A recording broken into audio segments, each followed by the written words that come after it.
Praise Lord. प्रभु यीशु मसीह के नाम में आज की शाम में हम आपका स्वागत करते हैं कि परमेश्वर ने फिर से एक दिन हमारे जीवन में दिया कि हम आपके साथ मिलकर के इस डेली ब्रेड में आराधना स्तुति कर सके, वचनों को सुन सके।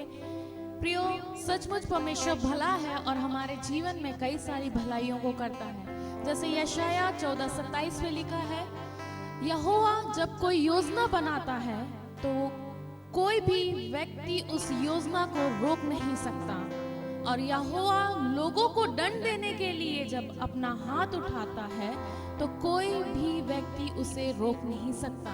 प्रियो, ये आयत सचमुच बहुत आशीषित है। जब परमेश्वर अपने हाथों को उठाता है तो हमारे जीवन में अद्भुत काम होते हैं। हमारे लिए वो अद्भुत अद्भुत योजनाओं को रख रखा है। वो दिखती नहीं, परंतु जब समय आता है तो वो उचित समय में प्रकट होती है। सचमुच प्रियो, परमेश्वर भला है, इसलिए उस परमेश्वर का हम शुक्रिया अदा करते हैं।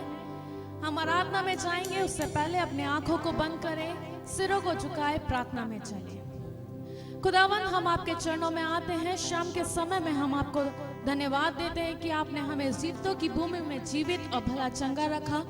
हम मिट नहीं गए, ये तेरे महान अनुग्रह का फल है खुदा कि तूने हमें इस भूमि में रखा प्रभु, कि हम तेरा शुक्रिया अदा कर सके। उन सारे उपकारों के लिए जो तूने हमारे जीवन में दिया, उसके लिए हम तेरा शुक्रिया अदा करते खुदावन।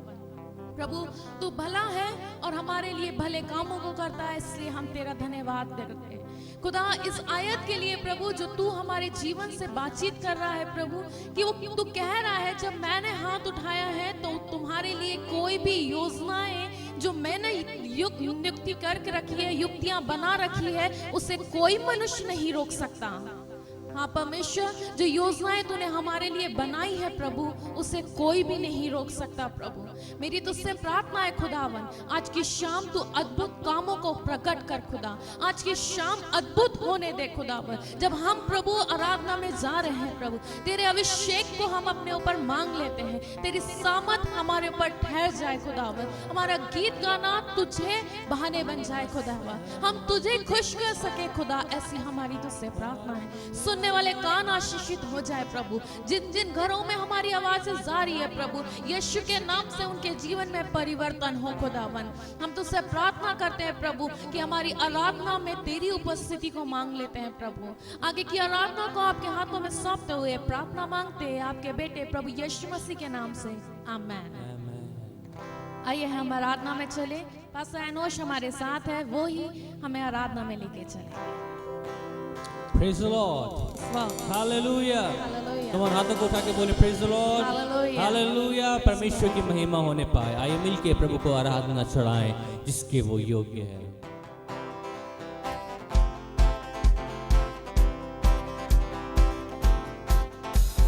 जीवित यीशु की आओ आराधना हम करें। जीवन का दाता है वो, आराधना हम करें। मिलके गाएंगे, जीवित यीशु की आओ आराधना हम करें। जीवन का दाता है वो, उसकी आराधना हम करें। Hallelujah hallelujah Hosanna, hallelujah Hosanna, hallelujah Hosanna.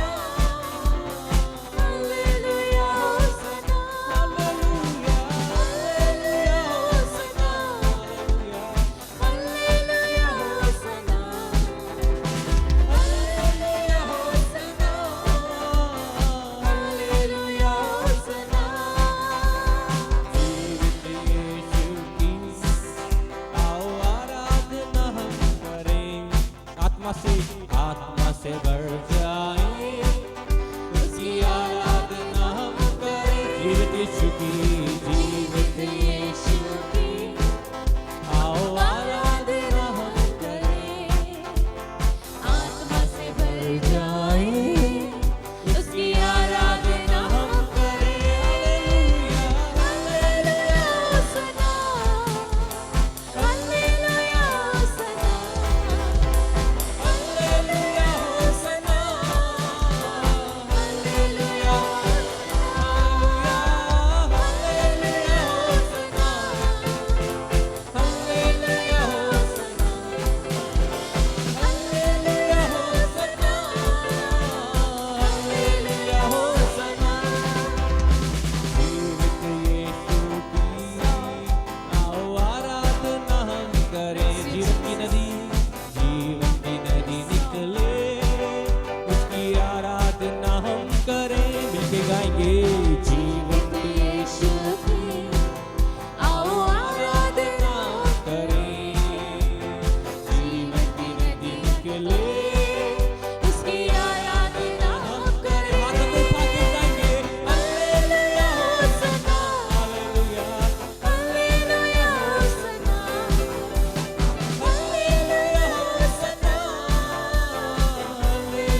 ताली बजा के ओ राजाओं के राजा प्रभुओं के प्रभु को महिमा दे, ओ उसके नाम को ऊंचा करे। कम ऑन, अपने मुंह को खोले, उसे धन्यवाद दे, उसके उपकारों को स्मरण करते हुए धन्यवाद यीशु, तेरी जय जयकार होवे।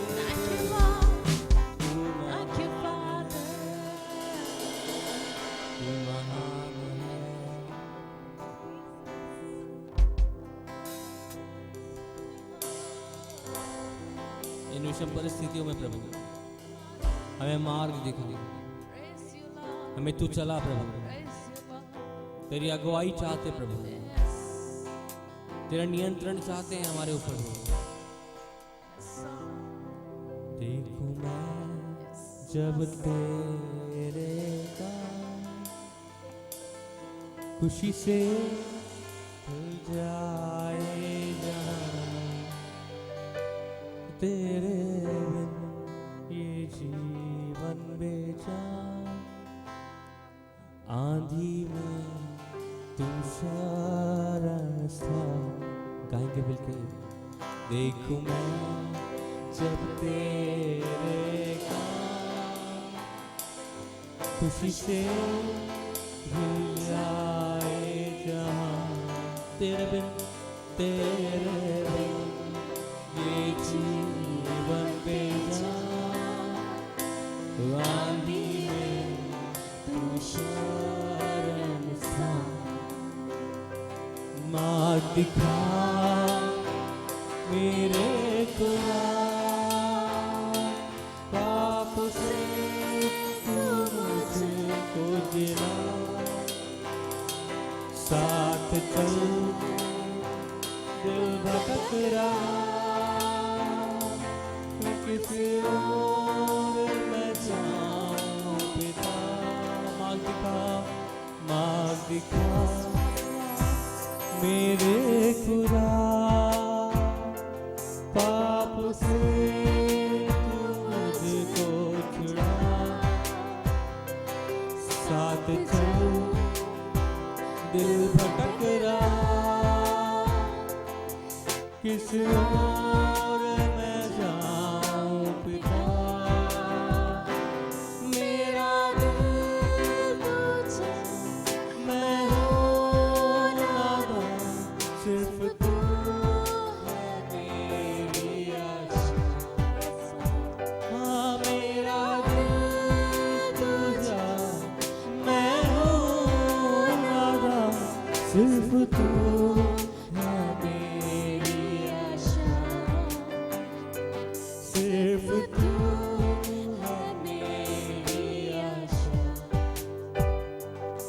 संकट में तू दोस्त है मेरा, दुख में तू आंसू पोंछा, अंधेरे में तू दिया मेरा, दर्द में खुशी का पैगाम। संकट में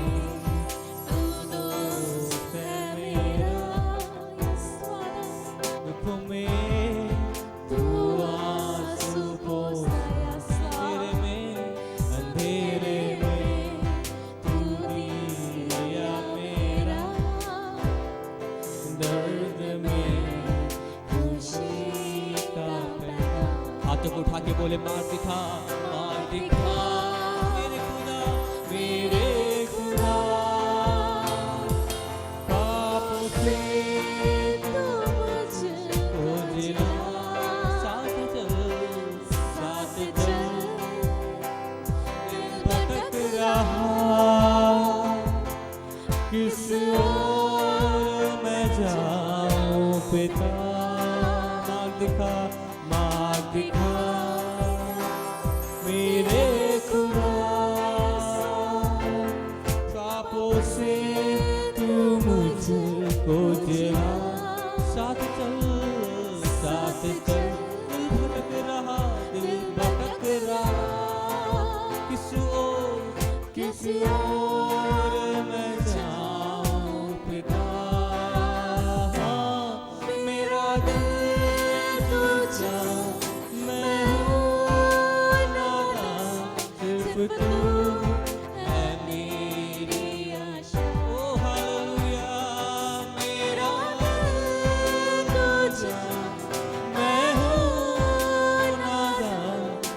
तू है मेरी आशा। सिर्फ तू है, सिर्फ तू Praise you, Jesus. मेरी Praise you, Master. आशा। हालेलुया। प्रभु तेरे नाम की सिर्फ स्तुति तू हो। तू है मेरी आशा। Thank you, Lord. सिर्फ वही हमारी आशा है, Yes, Jesus. वही हमारा दृढ़गढ़ है, वही हमारा शरण स्थान है, वही है जो हमें मार्ग दिखाता Thank है। you, Jesus. Yes, Lord, we surrender ourselves into your mighty hand. तेरे हाथों में ये हमारा जीवन है प्रभु, इसे तू चला, Yes, Master. तू नियंत्रण ले। Yes, Lord.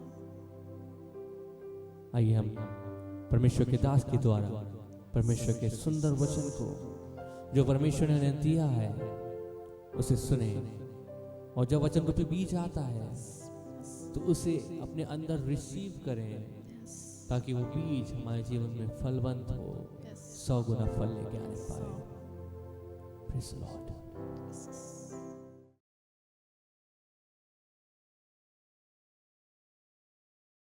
Praise the Lord. Mount Carmel church Ajmer YouTube channel से जुड़े हुए सभी विश्वासी गणों और सब्सक्राइबर्स दर्शकों को जल्द आने वाले प्रभु यीशु मसीह के मधुर मीठे नाम में आज की शाम एक और बार अभिनंदन करता हूं। आशा करता हूं आप सब अच्छे होंगे और प्रभु ने आपको संभाला है, आपकी आंखों को आंसुओं से और आपके पाँवों को ठोकर खाने से बचाया, और विशेष तौर से इस महामारी के दौरान आपकी सुरक्षा की है। आप और मैं जिंदा हैं, ये सब प्रभु का अनुग्रह है। उस अनुग्रहकारी परमेश्वर को धन्यवाद, और आप सबका आज इस डेली ब्रेड कार्यक्रम में अभिनंदन करते हैं, स्वागत करते हैं। तो अभी एक अच्छी आराधना हमने प्रभु को अर्पित की है, उसके लिए प्रभु को धन्यवाद। और आइए अब हम परमेश्वर के वचन की ओर आगे बढ़ेंगे, और परमेश्वर के वचन में से हम निकाल के पढ़ेंगे मत्ती रचित सुसमाचार और उसका 10वां अध्याय और उसके 24 पद से लेकर के 29 पद तक। चेला अपने गुरु से बड़ा नहीं होता और न दास अपने स्वामी से। चेले का गुरु के और दास का स्वामी के बराबर होना ही बहुत है। जब उन्होंने घर के स्वामी को शैतान कहा तो उसके घर वालों को क्या कुछ न कहेंगे। इसलिए मनुष्यों से मत डरना, क्योंकि कुछ ढका नहीं जो खोला न जाएगा, और न कुछ छिपा है जो जाना न जाएगा। जो मैं तुमसे अंधियारे में कहता हूँ उसे तुम उजियाले में कहो, और जो कानों कान सुनते हो उसे छतों से प्रचार करो। जो शरीर को घात करते हैं पर आत्मा को घात नहीं कर सकते, उनसे मत डरना, पर उसी से डरो जो आत्मा और शरीर दोनों को नरक में नष्ट कर सकता है। क्या पैसे में 2 गोरोइयां नहीं बिकती? तो भी तुम्हारे पिता की इच्छा के बिना उनमें से एक भी भूमि पर नहीं गिर सकती।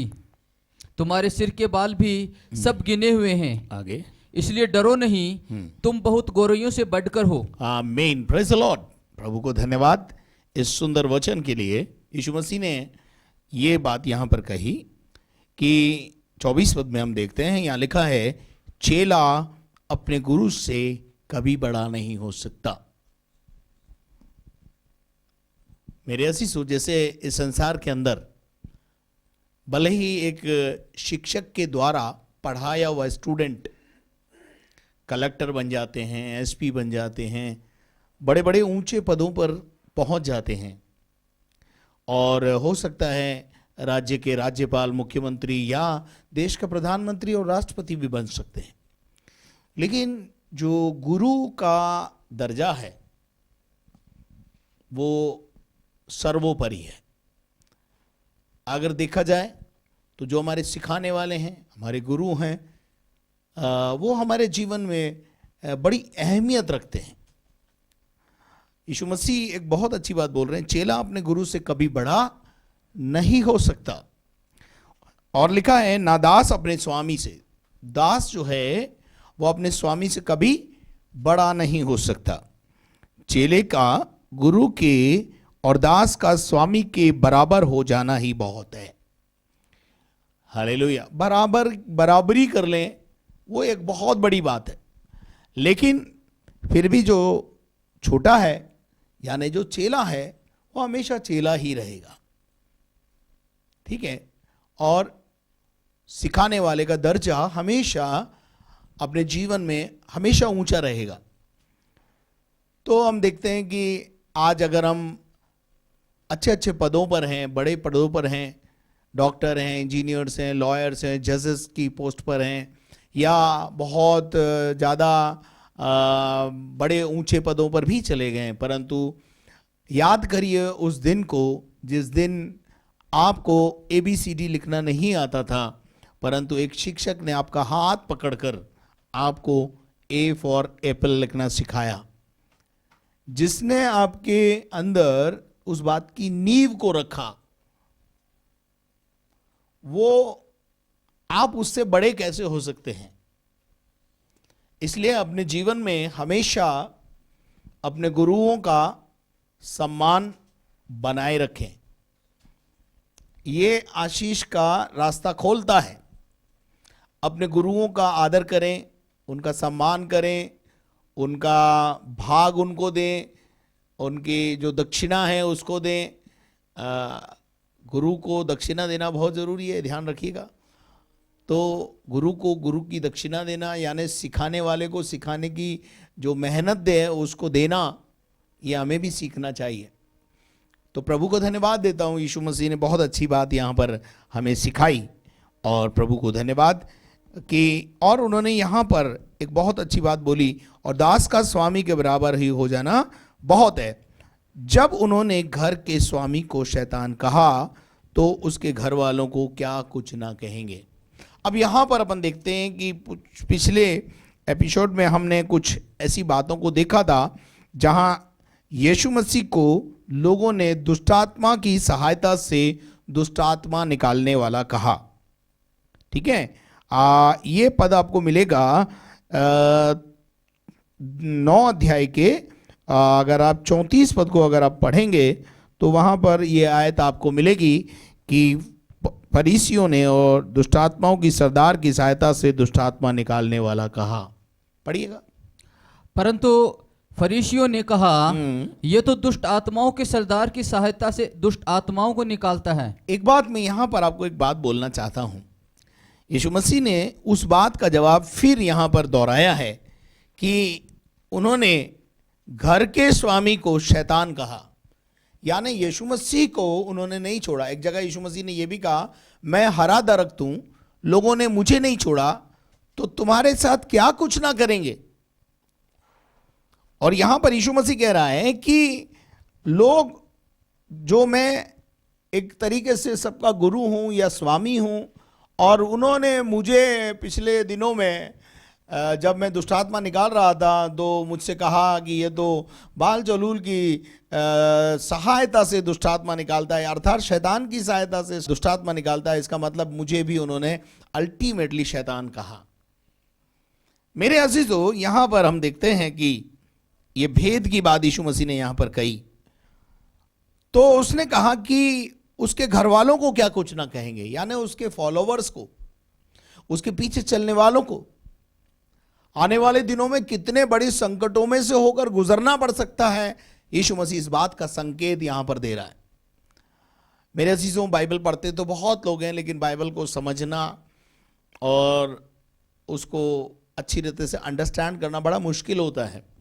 अब यहां पर यीशु मसीह अपने चेलों को, लोगों को सिखा रहा है कि जब उन्होंने मेरे साथ ऐसा व्यवहार किया है तो आपके साथ क्या कुछ नहीं करेंगे। और जब वो आपके साथ बुरा व्यवहार करें, आपको डराएं और आपको धमकाएं, ऐसी परिस्थितियां तुम्हारे जीवन में आएंगी। Praise the Lord. लेकिन जब ऐसी परिस्थितियां आएंगी, उस समय के लिए यीशु मसीह अपने चेलों को प्रिपेयर कर रहा है कि उस परिस्थिति में जब ऐसे खराब दिन तुम्हारे जीवन में आएंगे, जब लोग तुम्हें सताएंगे, तुम्हें परेशान करेंगे, जब मुझे नहीं छोड़ा तो तुम्हें तो बिल्कुल भी नहीं छोड़ेंगे। ये सब बातें यीशु मसीह ने यहाँ पर खुल के चेलों से कही। और यहाँ पर 26 पद में यीशु मसीह ने एक बात बहुत अच्छी बोली, पड़ेगा। इसलिए मनुष्यों से मत डरना। इसलिए जिंदगी में किसी मनुष्य से कभी मत डरना। और धरती पर डराते कौन है? मनुष्य ही डराते। हमें डराने वाले कौन है? हमारे आजू बाजू के लोग, हमारे रिश्तेदार, मित्रगण, पड़ोसीगण है। हमें नाना प्रकार की धमकियां देते हैं जब हम यीशु के पीछे हो लेते हैं। कई प्रकार की धमकियां आती हैं। तुम्हारे बच्चों की शादी कैसे होगी, हम भी देखते हैं। कई जो लोग बोलते हैं हम तुम्हें देख लेंगे और तुम मरोगे तो गड़ोगे कहाँ, और क्या होगा क्या नहीं होगा, इस प्रकार की बहुत सारी धमकियां मनुष्य तुम्हें देता है। परंतु यीशु मसीह यहां पर कह रहा है उनसे मत डरना। उनसे मत डरना, क्योंकि कुछ ढपा नहीं है जो खोला नहीं जाएगा। इसका मतलब कुछ भी जो आप जिसे ढपा हुआ मान रहे हैं, एक दिन सब कुछ उजागर हो जाएगा। मैं अगर आपसे यहां पर एक बात बोलूं कि आप भले ही बाहर बोलते हो मैं तो नहीं डरता किसी से, मैं तो नहीं डरता किसी से, लेकिन अंदर जो एक भय होता है, अंदर जो ढपा हुआ भय है, छुपा हुआ जो डर है आपके जीवन में, आप मत समझना कि एक दिन प्रभु यीशु मसीह उसको नहीं उजागर करेगा, वो उजागर हो जाएगा। इसलिए यीशु मसीह ने कहा कुछ ढपा नहीं है जो खोला नहीं जाएगा, और ना कुछ छुपा है जो जाना नहीं जाएगा। जमाना देखेगा। कुछ लोग मेरे को बोलते हैं हमें तो छुप के बपतिस्मा दे दो। भाई छुप के बपतिस्मा क्या होता है? जो नगर पहाड़ पे बसा होता है वो कभी छिपता नहीं है। जब तुम हमारे साथ रहोगे, उठोगे, बैठोगे, तुम्हारी बोली, तुम्हारा जो सब कुछ बदल जाएगा। लोग बोलेंगे तुम्हारी बोली से तुमको पता लगता है कि तुम भी यीशु के फॉलोवर हो। तो हम छुप नहीं सकते हैं कि हम यीशु मसीह के अनुयायी हैं। और एक बात बता दूं आपको, बाइबल में कुछ यीशु मसीह के ऐसे भी अनुयायी थे जो छुपे हुए अनुयायी थे। जैसे निकोदेमुस नाम का एक व्यक्ति जो रात के समय यीशु मसीह के पास आया। तो वो क्यों रात के समय आया? क्योंकि वो समाज से डरता था, लोगों से डरता था, मनुष्य का भय उसके जीवन में था, अपनी रेपुटेशन का ख्याल उसके लाइफ में था। मैं अगर दिन दाड़े जाकर इस गुरु से मिलूंगा, लोग मेरे विषय में क्या बोलेंगे, मेरे रिश्तेदार अगर देख लेंगे तो क्या बोलेंगे। आज बहुत सारे लोगों को प्रभु के भवन में आते तब भी डर लगता है कि लोग हमें देख लेंगे तो हमें क्या बोलेंगे। मेरे अजीजों, मैं आपको एक बात बताना चाहता हूं, अच्छे काम के लिए क्यों डरना? जब आप शराब पीने जाते हो तो वो गलत काम है, उसके लिए डरो। आप अगर चोरी करने जा रहे हो, गलत काम करने जा रहे हो, तो उसके लिए आपको अंदर भय होना चाहिए। लेकिन जब आप कोई अच्छा काम करने जा रहे हो तो उसमें डरना क्या? आप प्रभु के भवन में जाकर प्रभु की यीशु की आराधना करने जा रहे हो या यीशु मसीह के साथ थोड़ा समय बिताने जा रहे हो, तो वहां कौन सा पाप करने जा रहे हो आप? जब कोई इंसान पाप नहीं कर रहा है तो डरना क्या है? हाँ, मनुष्य गलत काम करे, व्यभिचार करे, या चोरी करे, या और कोई गलत काम करे, शराब पिए, गाली गलौज करे, लड़ाई झगड़े करे, कुछ ऐसा गलत काम करे तो इंसान को डरना चाहिए। डरता भी उसी समय इंसान जब गलत काम करता है। लेकिन मैंने देखा कि बहुत सारे लोग अच्छा काम करने में भी डरते हैं। इसलिए निकोदेमुस यीशु मसीह के पास रात के समय में आया। वो उद्धारकर्ता के पास आया, लेकिन बिना उद्धार पाए वापस चला गया।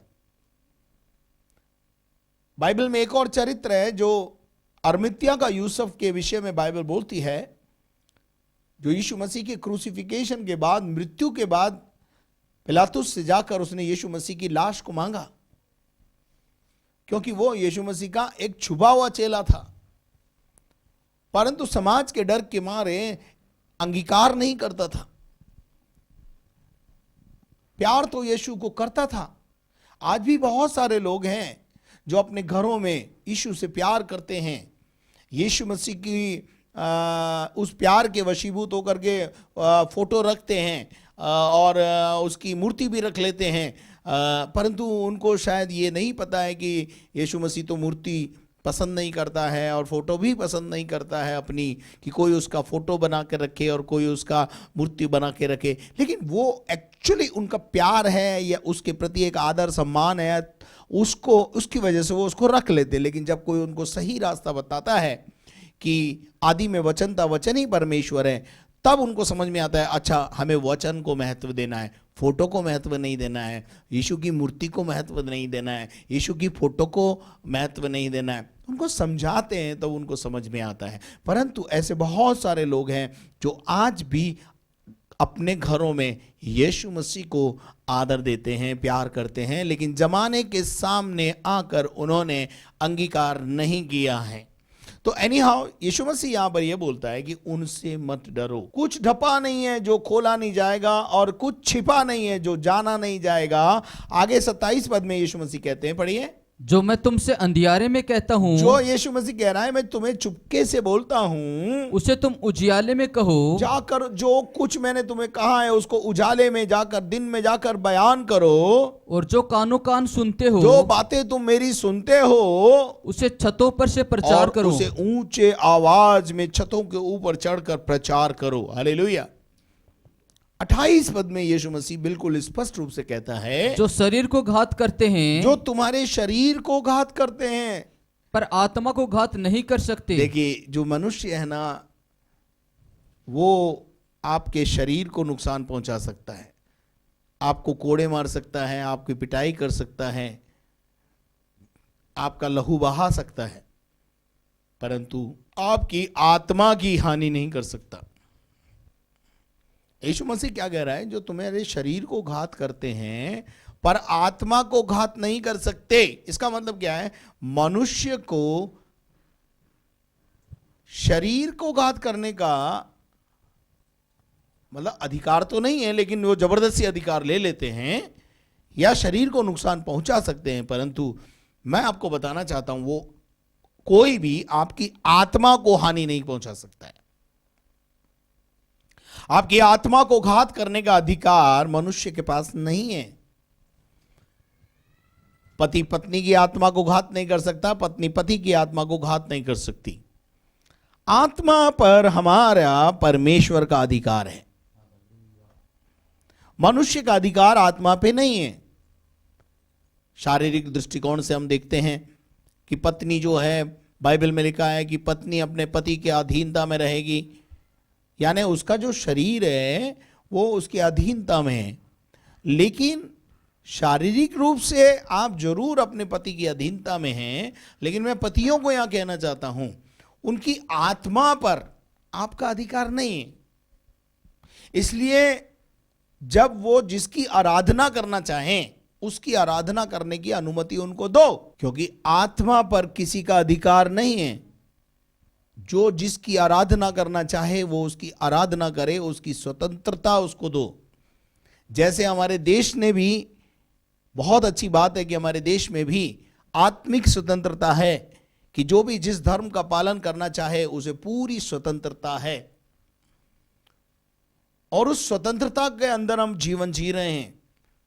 पारिवारिक जीवन में भी मैं आपसे कहना चाहता हूं, पारिवारिक जीवन में आध्यात्मिक जीवन की पूरी छूट होनी चाहिए। पत्नी जिस प्रभु की आराधना करना चाहे, पति जिस प्रभु की आराधना करना चाहे, बच्चे जिसकी आराधना करना चाहें, उसकी आराधना करें। मेरे अजीजों, मैं बहुत सारे परिवारों में देखता हूं कि बहुत सारे परिवार के अंदर एक इस प्रकार की स्वतंत्रता दी जाती है कि ठीक है भाई, तुझे यीशु अच्छा लगता है, तू यीशु की पूजा कर, यीशु की आराधना कर, मुझे ये अच्छा लगता है, मैं इसकी आराधना करूंगी। कई बार ऐसा देखा गया है कि पत्नी कलीसिया में आती है, पति जो है मंदिर में जाते हैं, लेकिन रहते दोनों एक साथ हैं। तो ये एक आत्मिक स्वतंत्रता जो है, वो अगर आपके परिवार में है तो मैं आपको बताना चाहता हूं, ये एक अच्छी बात है।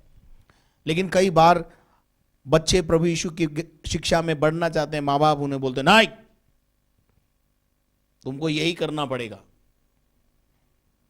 कई बार पत्नी प्रभु में बढ़ना चाहती है, पति उसे दबा देते हैं, और इस प्रकार से कभी कभी पति प्रभु को ग्रहण करते हैं तो पत्नी उनको डोमिनेट करती हैं। पति अगर साधारण है या सीधा है, इसका मतलब ये नहीं कि आप उसे डोमिनेट करें, है ना। तो इस प्रकार की डोमिनेट करने की आत्मा भी कई परिवारों में काम करती है। लेकिन यीशु मसीह यहाँ कहता है, जो शरीर को घात करते हैं पर आत्मा को घात नहीं कर सकते, उनसे मत डरना, पर उसी से डरो जिसे आत्मा और शरीर दोनों को नरक में डालने का अधिकार है, और वो है परमेश्वर। तो हमें डरना किससे चाहिए? परम ईश्वर से, परमेश्वर से। हमें किसी से डरने की जरूरत नहीं है। एक और आयत हम परमेश्वर के वचन में से देखेंगे, यिर्मयाह का 42 अध्याय और उसके 11 पद को। तुम बेबीलोन के राजा से डरते हो। तुम किसके राजा से डरते हो? बेबीलोन के राजा से डरते हो। यिर्मयाह कहता है कि तुम बाबुल के राजा से डरते हो, अतः उससे मत डरो। उससे मत डरो। मेरे अजीजों, बाबुल का जो इज़राइल जो है, बाबुल के 70 साल की गुलामी में चला गया था, और वहाँ से यरूशलेम से कुछ नौजवानों को पकड़कर बाबुल में पहुँचाया गया, और वो थे शद्रक, मेशक, अबेदनगो, डैनियल, ऐसे बहुत सारे और भी जवान उनके साथ थे। लेकिन शद्रक, मेशक, अबेदनगो और डैनियल जो था, ये 4 पुरुषों के बारे में बाइबल जिक्र करती है, ये कभी बाबुल के राजा नबूकदनेस्सर से नहीं डरे। इनने जिसकी आराधना करनी थी उसी की आराधना की, जिसके लिए उन्होंने जीवन समर्पित कर दिया था उसी के लिए समर्पित रहे। राजा का भोज खाने से इनकार कर दिया। पवित्र जीवन जीने का एक जो निर्णय उनका था, उन्होंने उस निर्णय में अपने स्थिर रहे। यिर्मयाह कहता है तुम बाबुल के राजा से डरते हो, सो उससे मत डरो। यहोवा की ये वाणी है, परमेश्वर यूं कहता है, उससे मत डरो। उससे मत डरो। कौन बोलता है हमको नहीं डरने के लिए? परमेश्वर। आगे, क्योंकि मैं तुम्हारी रक्षा करने, क्योंकि मैं तुम्हारी रक्षा करने और तुमको उसके हाथों से बचाने के लिए तुम्हारे साथ हूं। उस हाथ से, यानी बाबुल के राजा के हाथ से बचाने के लिए तुम्हारे साथ हूं। Very good. और इसके प्रमाण भी हैं। शद्रक, मेशक, अबेदनगो जब आग की भट्टी में डाले गए, नबूकदनेस्सर राजा चिल्लाया, सब कुछ किया, लेकिन बचाने के लिए यीशु मसीह वहां पर आ गया। दानियल को शेरों की मान में डाला गया, लेकिन परमेश्वर ने अपने स्वर्गदूतों को भेजकर बचाया। क्या आप मेरे साथ हैं? क्या आप मेरी बात को समझ पा रहे हैं? मरना तो एक दिन है, शहीद होके क्यों ना मरे हम।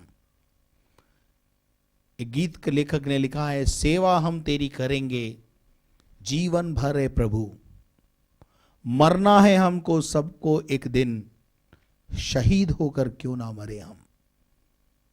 मेरे अजीजों, क्यों ना मरेंगे तो वैसे भी, शहीद होकर मर जाएं तो कम से कम बाद में हमारी दुनिया के अंदर लोग हमें इस नाम से याद तो करेंगे कि कोई बंदा था जो मसीह के लिए शहीद हो गया, मसीह का प्रचार करते समय गोली खा के मर गया, मसीह का प्रचार करते हुए गर्दन कट के उसे शहीद कर दिया गया। शहीद होने में फ़ायदा है। आपको तो पता है, भारत के अंदर जब एक जवान शहीद होता है तो उसका परिवार कितना सुखी हो जाता बाद में। हालांकि उस व्यक्ति के जाने का दुख है, लेकिन सरकार उसको कितनी तरीके से केयरिंग करती है, और सरकार उसके सब चीज़ों का उसको लाभ देती है, क्योंकि उसके पिता ने या उसके घर वालों ने जो कुर्बानी दी है। आओ हम भी मसीह के लिए शहीद होना सीखें। Praise the Lord. तो परमेश्वर का वचन कहता है कि हम किसी से ना डरें। यशायाह नबी की किताब 51 अध्याय और उसका 7 और उसके बाद 12 पद को पढ़ेंगे। हाँ, पढ़िए। हे धर्म के चलने वालों, हे धर्म पर चलने वालों, हे धर्म के जानने वालों, जिनके मन में मेरी व्यवस्था है, जो मेरी व्यवस्था को मन में रखते हैं, तुम कान लगाकर मेरी सुनो। किसको बोल रहा है ये यशायाह? हमें बोल रहा है। उस जमाने में जो धर्म के पर पीछे चलने वाले लोग थे, सताव हमेशा से रहा है। सत्य पर जितने लोग चलेंगे वो सब सताए जाएंगे, ऐसा मेरी बाइबल में लिखा है।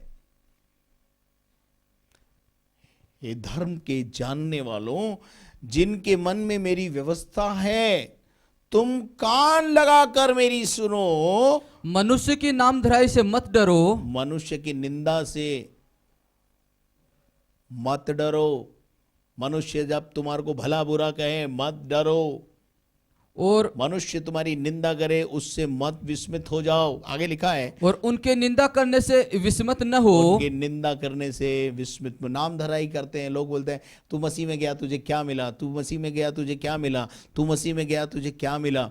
मेरे अजीजों, मसीह में घोड़ा गाड़ी बंगला नहीं मिलता है, मसीह में अनंत जीवन मिलता है, मसीह में शांति मिलती है, मसीह में खुशियाँ मिलती है, मसीह के अंदर, मसीही परिवार में एक बड़ा सुकून, चैन, आनंद होता है।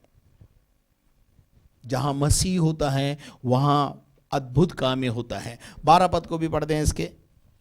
मैं ही तेरा शांति दाता हूँ। वो कहता है मैं ही तेरा शांति दाता हूँ। कौन? परमेश्वर हमारा शांति दाता है। तू कौन है? तू कौन है? जो मरने वाले मनुष्य से, किससे? मरने वाले मनुष्य से, जो तुम्हें बोलता है ना मार डालूंगा। अरे वे, तू तो खुद भी मरेगा यार, तू मुझे क्या मार डालेगा? एक दिन खुदा तुझे मार डालेगा। तू मुझे मार के कौन सा चैन में रह जाएगा? और घास तू कौन है जो मरने वाले मनुष्य से और घास के समान मुरझाने वाले व्यक्ति से डरता है? जो आज दिखाई दे रहा कल दिखाई नहीं देगा, उससे डर रहा है, समाज के लोगों से डर रहा है, धार्मिक गुरुओं से जो आपको डराते उनसे डरते। परमेश्वर कहता है मैं ही तेरा शांति दाता हूं। तू कौन है जो मरने वाले मनुष्य से क्या करता है? डरता है। हमें अगर डरना है तो केवल और केवल और केवल खुदा से। घास के समान मुरझाने वाले व्यक्ति से, शरीर को केवल घात करने वाले व्यक्ति से क्या डरना है? बचाने के लिए यहोवा परमेश्वर हमारे साथ है। Praise the Lord. कितने सुंदर वायदे प्रभु के जो मैंने आज आपको वचन से समझाए। और अगर आज के बाद भी लिसनर्स आप समाज से और पड़ोसी से डरते रहोगे तो मसीह के चेले कभी नहीं बन सकते, मसीह के अनुयायी नहीं बन सकते हो। और जो डरपोक होते ना वो उद्धार नहीं पाते हैं। निकोदेमुस ने कहीं बपतिस्मा नहीं हुआ उसका, कहीं उद्धार के लिए नहीं लिखा उसके, वो लिखा है बस चला गया, अच्छी लच्छेदार भाषण सुन लिया, बात कर ली और चला गया, कुछ नहीं हुआ उसका। अरमित्या का यूसुफ को केवल प्रभु यीशु मसीह की लाश मिली, इसके अलावा कुछ भी उसके हाथ नहीं आया, उद्धार उसके हाथ नहीं आया, नजात उसके हाथ नहीं लगी। मेरे अजीजों, हमें डरना है तो केवल खुदा से। पढ़िएगा यशायाह नबी किताब, उसका 8वां अध्याय, उसका 13 पद। सेनाओं के यहोवा ही को पवित्र जानना, सेनाओं के यहोवा को ही पवित्र परमेश्वर करके जानना, उसी का डर मानना। और प्रभु का वचन क्या कहता है? यशायाह कहता है किससे डरना है? उसी से डरना और उसी का भय रखना, और उसी का भय मानना। उसी से डरना और उसी का भय मानना। The Lord almighty is the one you are to regard as a holy. He is the one you are to fear. मेरे अजीजों, उसी से डरना है, उसी से डरना है जिसे मृत्यु और जीवन पर अधिकार है, शरीर और आत्मा दोनों पर अधिकार है, हमें नरक और स्वर्ग में डालने का अधिकार है। नाशवान मनुष्य से क्या डरना, जो धमकाते हैं तुम्हें कल खुद ही नहीं दिखाई देंगे। मेरे अजीजों, आशा करता हूं आपको मेरी बातें समझ में आ रही होगी, आपके अंदर से डर निकल रहा होगा। और आज भी अगर आपका डर नहीं निकला तो कब निकलेगा? आइए 29 पद में क्या लिखा है? क्या पैसे में 2 गोरैया नहीं बिकती? क्या पैसे में 2 गौरैया नहीं बिकती? यानी गौरैया की कीमत बहुत कम है।